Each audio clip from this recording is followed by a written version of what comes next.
မင်္ဂလာပါနားဆင်သူတို့ရေဘဟုတုတကိုချစ်မြတ်လို့သူများအားလုံးကိုကြိုဆိုပါရစေ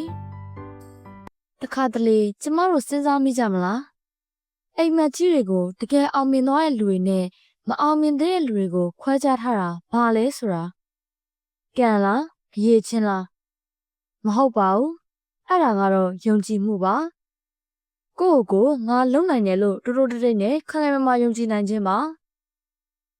အမှန်တကယ်တော့ကျမတို့လူသားတွေဟာအမှန်တကယ်ဖြစ်နိုင်ခြေရှိတဲ့အတိုင်းလုပ်တတ်တာမဟုတ်ပါဘူး။ကိုယုံကြည်ထားတဲ့အတိုင်းပဲလုပ်ကြတာပါ။ဒီနေ့စာအုပ်အနှစ်ချုပ်အစီအစဉ်မှာတော့ David Swartz ရဲ့ The Magic of Thinking Big ဆိုတဲ့စာအုပ်လေးကိုမျှဝေပေးသွားပါမယ်။ဒီစာအုပ်ထဲမှာအရာအလုံးဟာကိုယ်စိတ်ထဲကစတင်တယ်လို့ပြောထားပါတယ်။သင်သေးသေးစဉ်းစားရင်သင်လုပ်တာလည်းသိပါလိမ့်မယ်။သင်ကြီးကြီးစဉ်းစားရင်သင်လုပ်တာကလည်းရဲရဲဝံ့ဝံ့ဖြစ်လာပါလိမ့်မယ်။နောက်ဆုံးရလဒ်ကလည်းသင်ရဲ့ mindset နဲ့တိတိကျကျကိုက်ညီနေပါလိမ့်မယ်။စဉ်းစားကြည့်ပါဦး။အလုပ်တစ်ခုကိုရှောက်ဖို့စီးပွားရေးတစ်ခုစလုပ်ဖို့အစည်းအဝေးထဲမှာကိုယ့်အမြင်ကိုပြောဖို့ငါမပြေစင်ရသေးဘူးငါမလုံလောက်သေးဘူးဆိုတဲ့အတန်လေးတစ်ခုကြောင့်သင်ကိုယ်တိုင်နောက်ဆုတ်ခဲ့ဘူးလား။အဲ့ဒီအတန်ကအမှန်တရားမဟုတ်ပါဘူး။အဲ့ဒါကကြောက်ရွံ့မှုကိုအကျိုးရှိသလိုဖောင်းအုပ်ထားတာပါ။ David Swartz ကအဲ့ဒီစိတ်အတွေးတွေကိုချိုးဖျက်ပြဖို့ပြောပါတယ်။ယုံကြည်မှုဆိုတာကိုယ်တိုင်ပြုလုပ်တဲ့ကံကြမ္မာလိုပါပဲ။တင်တကယ်ယုံကြည်လိုက်တဲ့အချိန်မှာနီလန်းတွေကိုစတင်ရှာဖွေလာတယ်။စွန့်ရင်တက်လာတယ်။အောင်ဆူဆိုင်မှုကောင်းလာတယ်။ပြီးတော့လူတွေကပါသိအောင်ယုံကြည်လာကြပါတယ်။ယုံကြည်မှုဆိုတာကူးစက်တတ်ပါတယ်။ဒါပေမဲ့မေးစရာရှိတာကယုံကြည်မှုကိုဘယ်လိုစတင်တည်ဆောက်ကြမလဲ။အဖြေကရိုးရှင်းပါတယ်။တစ်လေးကနေစပါ။ငါမလုံနိုင်ဘူးလို့တွေးမိတဲ့အခါဘလို့လုပ်ရင်ဖြစ်နိုင်မလဲလို့ကိုယ့်ကိုယ်ပြောင်းမိပါဒီစကားလေးတစ်ကြောင်းကသင့်အုံနောက်ကိုတောင်းမြချက်ရှာတာမဟုတ်ပဲဖြည့်ရှင်းနှိရှာဖို့ပြောင်းလိုက်စေပါတယ်နောက်တစ်ခုကကိုအောင်မြင်နေတာကိုစိတ်ထဲမှာမြင်ရပါအိမ်မက်လို့မဟုတ်ပဲအပြည့်အဝခံစားချက်နဲ့လုပ်ကြည့်ပါငါ project ပြီးသွားပြီ presentation အောင်မြင်နေပြီငါရည်မှန်းချက်တွေအကောင့်ထဲပေါ်နေပြီစသဖြင့်ကိုယ့်ကိုမြင်အောင်ကြည့်ပါစိတ်ထဲမှာမကြာခဏမြင်အောင်လာတဲ့အခါအုံနောက်ကအဲ့ဒါကိုဖြစ်နိုင်တဲ့အရာလို့လက်ခံလာပါတယ်။ကိုယ့်ကိုယုံကြည်တာဟာမာနာကြီးတာမဟုတ်ပါဘူး။ငါမသိရင်လေ့လာနိုင်တယ်မလုပ်နိုင်သေးရင်လုပ်နိုင်အောင်ကြိုးစားနိုင်တယ်ဆိုရဲတိတ်တိတ်လေးထားတဲ့ယုံကြည်မှုပါ။တကယ်တော့ကြီးကြီးမားမားစဉ်းစားတဲ့လူတွေကအရာအလုံးကိုသိထားပြီးသားမဟုတ်ပါဘူး။သူတို့ကနီးလန်းရှာတွေ့မယ်လို့ယုံကြည်ထားတာပဲကွာပါတယ်။အဲ့လိုယုံကြည်တဲ့အတွက်အများအားဖြင့်သူတို့ရှာတွေ့ကြပါတယ်။လူအများစုဟာကိုယ်တိုင်စောက်ထားတဲ့မမြင်ရတဲ့နေရာတွေထဲမှာဘဝတစ်လျှောက်လုံးပိတ်လာမှုနေသွားကြရပါတယ်။မင်းအိမ်မက်တွေကမဖြစ်နိုင်ဘူး။လက်တွေ့ကြပါဆိုတဲ့စကားတွေကြောင့်ပါ။ဒါပေမဲ့တကယ်တော့လက်တွေ့ကြတယ်ဆိုတာကအများအားဖြင့်ကန့်သတ်ထားတယ်ဆိုတဲ့အဓိပ္ပာယ်ပါပဲ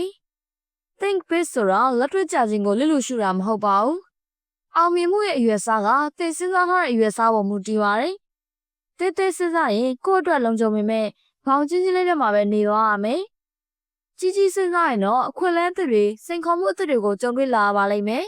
။အဲဒီတော့ကြီးကြီးမားမားစဉ်းစားနိုင်မှုဘာလုပ်ရမလဲ။သင်ကိုစိတ်ပိုင်းဆိုင်ရာတော့၎င်းရုပ်ပိုင်းဆိုင်ရာတော့၎င်းညှင့်တင်ပေးနိုင်သူများနဲ့တွေ့ဆုံပါ။အနာဂတ်မှာကိုယ့်ကိုယ်မြင်စေချင်တဲ့ပုံစံတိုင်းစိတ်ထဲမှာမြင်အောင်ကြည့်ပါ။အဲဒီလို energy တွေကိုစိတ်ထဲမှာလက်ခံထားပါ။နောက်တစ်ခုကစိတ်ထဲမှာတွေးနေတာတွေကိုငါမျောလင့်နေဆိုတဲ့အစားငါလုံနိုင်မယ်ဖြစ်နိုင်ခြေရှိပါတယ်ဆိုတဲ့အစားဖြစ်ကိုဖြစ်ရမယ်လို့အစားထိုးပြီးတွေးကြည့်ပါနောက်ပြီးရည်မှန်းချက်တွေကိုနည်းနည်းလေးအောင်လက်မလွတ်ပါနဲ့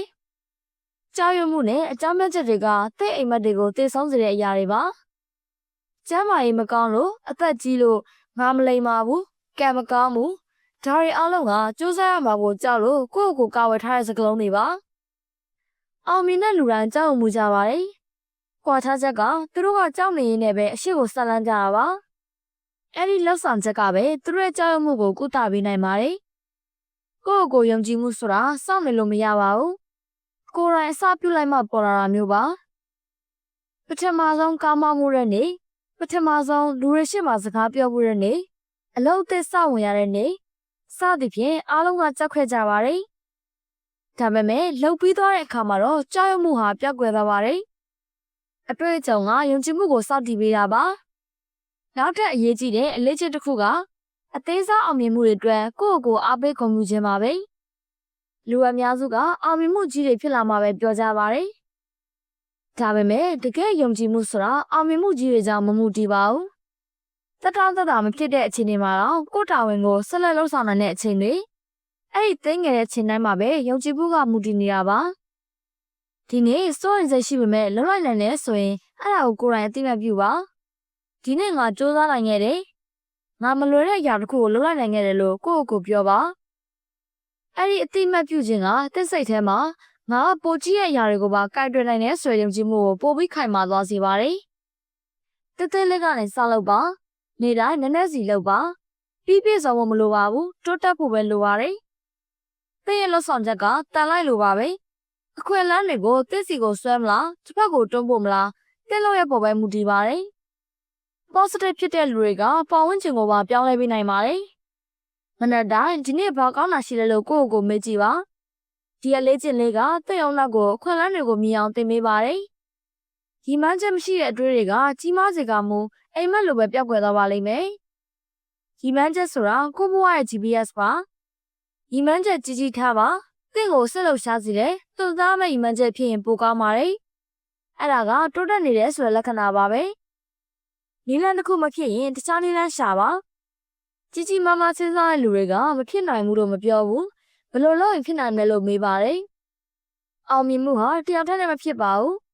ရီမန်းချက်ကြီးရဲ့လူတွေကတခြားလူတွေကမြေအောင်မြောက်ပေးတတ်ပါတယ်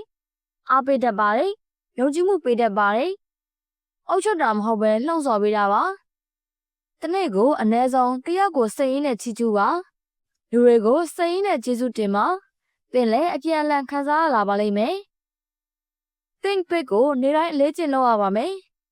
မနက်မှာရီမန်းချက်ကိုမြင်အောင်ပါညမှာဒီနေ့ဘာတိုးတက်ခဲ့လဲစဉ်းစားပါအနာဂတ်မှာကိုဖြစ်ချင်တဲ့ကိုယ့်ရဲ့ပုံရိပ်လူလိုပဲပြောဆိုပါလောက်ကင်မှာနေထိုင်မှာအောင်မြင်မှုကိုစောင့်နေပါနဲ့